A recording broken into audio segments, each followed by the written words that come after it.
And one thing to add from the probation standpoint, when it's all said and done, probation officers, we're here to assist you. But if you don't want us, like the judge stated, if you don't want us in your business, in your lives, at your homes, drug testing you, searching your rooms, searching your backpacks at school, the main advice I have for you is just to stay out of trouble. But if you do happen to find yourself in some sort of trouble, don't look to us as the bad guys. We're here to assist you and to ensure that you successfully complete probation if that is the route you choose to take. But when it's all said and done, if you want us out of your lives, if you want us out of your business, and if you want the freedom to come and go as you please and to mainly just to obey the rules of the home, just stay out of trouble. That's the main piece of advice, is just to stay out of trouble. Since we were asked a little bit about our careers, I'm only the baby in the group in terms of length in this job, not in terms of age, obviously. To be a judge, you have to have been an attorney in the state of California for 10 years. That means you have to complete high school, complete college, complete 3 years of law school, pass the bar exam, be a practicing attorney for 10 years, and then you can either be appointed by the governor or you can be elected. Ms. Huntley is an attorney, Mr. Lopez is an attorney. I think Mr. Lopez mentioned some things about his career path. I can talk about my career. I can talk about my career path, but I'll give you a little bit about my background first, because a lot of you guys could be my sons or daughters. I look like a lot of you, because I'm Mexican, Chicano, Latino, whatever you want to call me, except Hispanic. I don't use that word. But I grew up in South Central Los Angeles. You know, I grew up in a poor neighborhood, 6 kids, 1 mom, on welfare. You know, get the food stamps, general assistance. But I knew there was more out there for me, so I struggled, worked my butt off. Did well in high school, went to Berkeley, graduated from Santa Clara University Law School. And you can do it as well. When I was in high school, a lot of people didn't believe in me. And I say a lot of people, I mean my counselors, my teachers. They didn't believe in me. They thought, you know, here's another Mexican. He's going to end up being a mechanic, on drugs, in a gang. And I didn't have a lot of support. And I can truthfully say that, but I knew I believed in myself. So I said, okay, there's something else for me out there. And I did. I fought, you know, through high school, and it was a struggle. You know, I wasn't the best student, but I knew I wanted more than just living in the neighborhood with my friends. You know, if I go back to my neighborhood where I grew up, a lot of my friends are still there. They're on drugs. They're in gangs.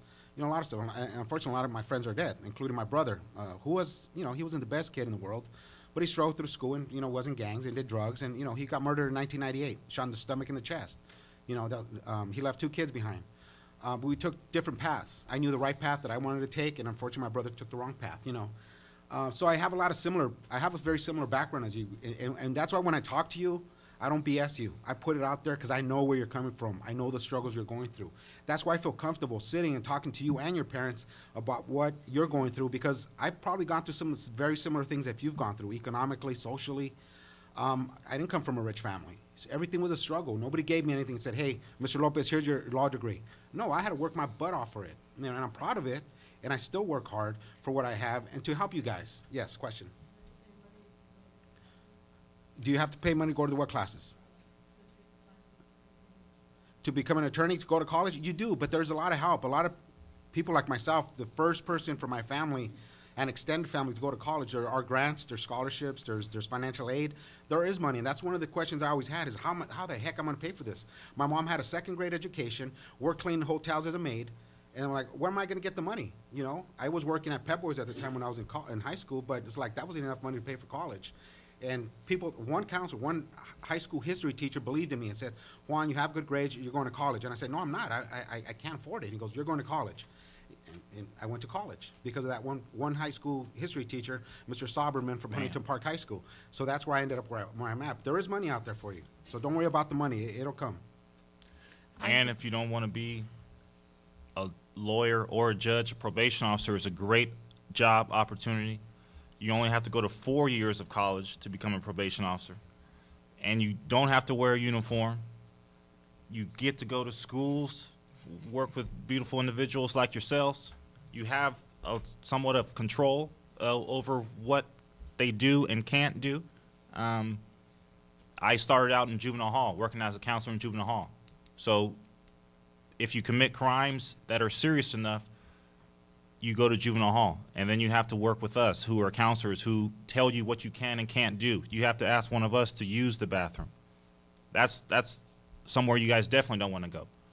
But from a career standpoint, being a juvenile probation officer is a great opportunity because it helps the community. You give back. You try to work with youth who don't come from the best upbringing, don't have the best opportunities out there, haven't been given the most resources.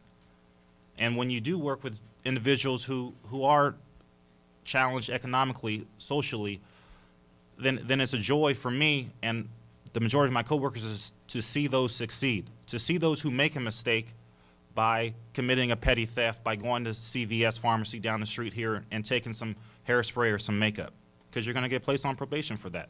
But if you work with us and you're willing to be worked with, then it's a great opportunity. I just wanted to say, looking out among the crowd, you know, when we look out at you guys, you're the future. You are going to be running the country someday, whether you realize that or not. Eventually, you're going to be the adults who are going to vote and make the rules that the rest of us will live by. And we want you to be on firm footing and be ready to do the job, to take over the reins when we're all too old and tired to do it. I also want to encourage all of you. Some of you, we've all had challenges in our lives. My father died when I was 11 years old. I grew up in a single-family, single-parent home. My mother struggled to work to keep everything together, and education was still a problem in terms of payment, which I had to deal with, as Mr. Lopez said. Question: have I ever been through teen dating violence? When I was about 16 years old, which was a long time ago, I had a boyfriend who didn't want to break up with me. And I was 17. I was a senior in high school. I was 17, and he was 19. And he had chosen a path. He was a really decent guy. I don't see him anymore. I grew up in New Orleans, Louisiana, and I live here now, so I don't see him, but I've heard that he's turned out to be a perfectly nice, upstanding guy. But at the time, we were both young and both, you know, our hormones were raging, and he didn't want to break up with me. But I had a scholarship to go to Louisiana State University, and I wanted to go to college. I really wanted to go. And it hurt me that here's my boyfriend, and he didn't understand and want to support me in that. He didn't want to encourage me to go farther. It felt to me like he was holding me back because of selfish reasons. He wanted me to stay local. He didn't want me to see anybody else. And one day, it came pretty close to pushing and shoving.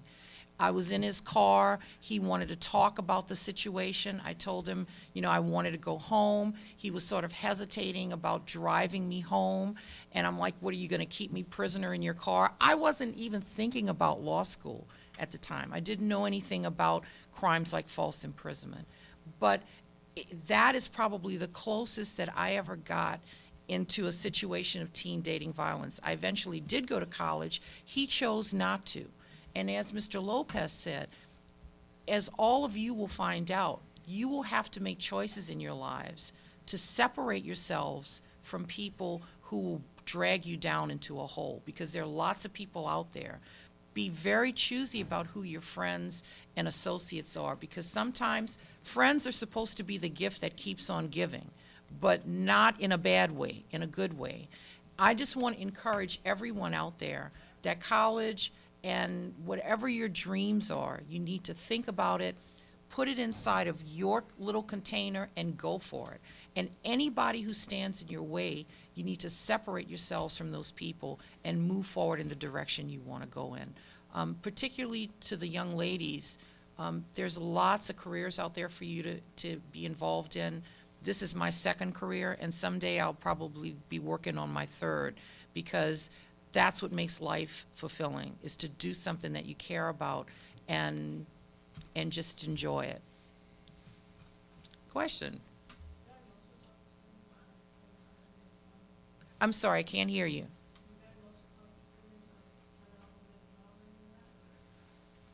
Mr. Jones? The question was, do we also talk to students to help them get a job? Yes, when you're actually on probation, or even before you get placed on probation, one of our main goals is to provide you guys with the resources And resources meaning job training, extra help in school, extra help at home, whatever may have you. And we will be more than willing to talk and help you to obtain employment, yes. So if there's a job or whatnot that you may want, that you feel you don't have the skills to obtain, then we'll sit down with you as probation officers and help you to learn how to apply, to fill out a job application, learn how to have an interview. So if you are on probation, and hopefully you guys will never go that route, I don't want you to think that probation is all doom and gloom and bad and sad. We're here to assist you as probation officers. And if there's something that you want, that you feel that you want to go out there and get, all you would have to do is just ask your probation officer. And they'll do anything they can to help you obtain that goal, whether it's a job, whether it's go to CCOC, whether it's get a girlfriend or boyfriend or whatever may have you. We're here to help you out in the best way we can, and we want to see all you guys succeed on probation if it does go that route. So if it is a job that you want to get, we're here to help you. We could even call employers if for some reason you got to be late, et cetera, et cetera. Of course, most of our youth that are trying to get a job on probation have huge fees and fines. They've either done graffiti on a school campus or they've damaged someone else's property. So part of the reason we're trying to help them is so that they can pay down restitution that they owe the victim and pay their fees and fines. I think that there are probably people at school and in the community that can help you find a job without having to go through probation first. Because usually once on probation, those fees and fines are paid down and our victims are paid down first before you take any money home. I think we're about out of time, but we are happy to answer any more questions. We also have some of our service providers here that assist those with teen dating violence questions or concerns. If you know someone or you're concerned about someone, please see your school counselor or stop by and talk with our service providers. We'll turn off the mics, we promise. It will be confidential. Thank you. Thank you.